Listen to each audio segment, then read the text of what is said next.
So let us look at this question from JEE Advanced 2026 paper 1 chemistry section. तो इस question में हमें सबसे पहले तो बोला गया ट्रीटमेंट ऑफ ब्यूटा 1,3-डाइन with NaNH2 2 equivalent followed by the reaction with excess of trans ये कंपाउंड। ठीक है, सबसे पहले आप ध्यान से देखिए, इस क्वेश्चन में आपको बोला गया कि एक कोई कंपाउंड है ब्यूटा 1,3-डाइन जिसकी रिएक्शन आपने NaNH2 से कराई।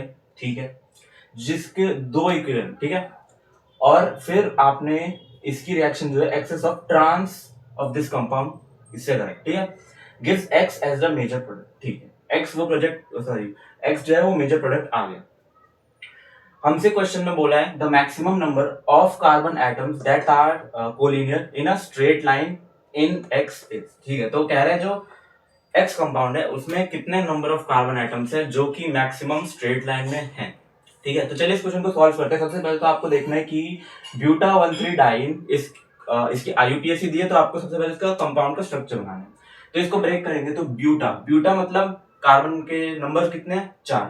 तो पहले आप यहाँ पे 4 नंबर ऑफ कार्बन बना लीजिए, 1 2 3 4 4 कार्बन बना लिया आपने। अब कह रहा है 1,3-डाइन, डाइन मतलब ट्रिपल बॉन्ड, और 1,3 यानी कि ये देखिए इसको नंबर दिया 1 2 3 4, तो 1 3 यानी कि 1 2 यहाँ पे आपने लगाया, 1 2 3 3 यानी कि यहाँ पे लगाया, और बाकी आपने हाइड्रोजन जो है यहाँ पर सब्स्टिट्यूट कर दीजिए। ये आपका कंपाउंड है ब्यूटा 1,3-डाइन। ठीक है, अब आपने इसमें रिएक्शन कराई किसकी, NaNH2 की, जो कि 2 इक्विवेलेंट है। अब NaNH2 क्या करता है, ये जो है एसिडिक हाइड्रोजन लेता है, इतना हमें पता है। और ये जो क्वेश्चन है ये हाइड्रोकार्बन और आइसोमेरिज्म इसमें मिक्स्ड है। ठीक है, तो सबसे पहले तो आप इस रिएक्शन को करेंगे Na+ और NH2-। आप देख सकते हैं ये टर्मिनल एल्काइन है, यहाँ पे आप देख सकते हैं दोनों हाइड्रोजन जो है वो एक टर्मिनल एल्काइन से जुड़े हैं, यानी कि ये दोनों हाइड्रोजन जो है बहुत ही ज्यादा एसिडिक है। तो ये क्या करेगा, ये हमेशा जो है हाइड्रोजन ले लेता है, एसिडिक हाइड्रोजन। तो ये दो ले लेगा क्योंकि ये दो इक्विवेलेंट है। ठीक है, तो ये जो है सबसे पहले यहाँ से एसिडिक हाइड्रोजन उठा ले जाएगा, और फिर जो है ये यहाँ से एक एसिडिक हाइड्रोजन उठा ले जाएगा। तो अब इस कंपाउंड का जो बनेगा स्ट्रक्चर कुछ इस तरह से बनेगा। ये एसिडिक हाइड्रोजन गया तो यहाँ पे एक नेगेटिव साइन, यानी कि एक न्यूक्लियोफाइल की तरह बिहेव करेगा। इतना क्लियर है। अब नेक्स्ट देखिए, आपको क्या है कि इस कंपाउंड की रिएक्शन आपको ट्रांस ऑफ दिस कंपाउंड से करवानी है।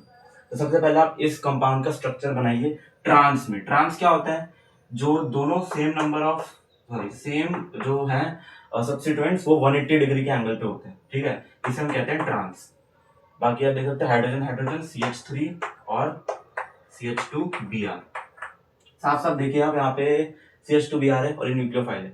इसको जो है आपने एक्सेस में करवाया है। ठीक है, तो एक्सेस में करवाया है तो यहाँ पे दो न्यूक्लियोफिलिक साइड्स हैं, वो इस Br को हटा देंगे। ठीक है, सबसे पहले ये आएगा और ये यहाँ से इधर अटैक करेगा, Br को एज अ लीविंग ग्रुप बाहर निकाल देगा।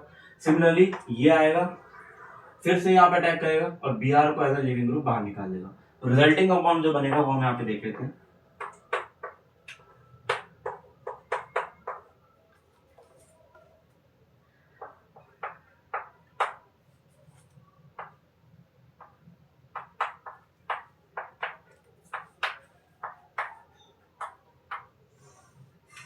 यहाँ पे भी आप देख सकते हैं CH2 और ये आपका बन गया कंपाउंड X। ये कंपाउंड X बन रहा है। अब आपसे क्वेश्चन में कह रहा है कि कितने नंबर ऑफ कार्बन आइटम्स है जो कि कोलिनियर है। ठीक है, कोलिनियर तो आप सबसे पहले आप इस कार्बन आइटम को देखिए, ये sp हाइब्रिडाइज्ड है, sp हाइब्रिडाइज्ड है, तो यानी कि इसके बीच जो बॉन्ड एंगल है वो 180 डिग्री है। 180 डिग्री यानी कि ये दोनों जो है कोलिनियर है। सिमिलरली ये वाला कार्बन भी sp हाइब्रिडाइज्ड है, ये दोनों भी 180 डिग्री पर है। अब आप काउंट करेंगे कितने नंबर ऑफ कार्बन एटम है, 1 2 3 4, 4 यहाँ से आ गए और 2 इनको भी आप गिनेंगे क्योंकि ये भी जो है स्ट्रेट लाइन में ही है। ठीक है, तो 1 2 3 4 5 6, तो इसका जो करेक्ट आंसर होगा वो होगा 6। ठीक है, तो यहाँ पे ये न्यूमेरिक वैल्यू में आंसर आपको देना था, तो 6 इसका राइट आंसर था। ये क्वेश्चन जो है ये इसको हम इजी करेंगे क्योंकि बेसिकली क्वेश्चन बहुत ही ज्यादा हार्ड कुछ था नहीं, सिमिलर था, इसमें बॉन्डिंग मिक्स थी और थोड़ा बहुत आइसोमेरिज्म इसमें लग रहा था। तो ये क्वेश्चन था। सो मैं एक सीरीज शुरू कर रहा हूँ जिसमें मैं सारे JEE एडवांस से क्वेश्चन, चाहे फिजिक्स हो, मैथ्स हो, केमिस्ट्री हो, सबके मैं सॉल्व करने वाला हूँ। और दूसरी वीडियो जो है मैं मैथ्स या फिजिक्स का कोई क्वेश्चन उठाऊंगा, और ये सीरीज जो है आपको काफ़ी हेल्प करेगी, जिसमें मैं काफ़ी सारे कॉन्सेप्ट्स पे आपके साथ डिस्कस करूंगा।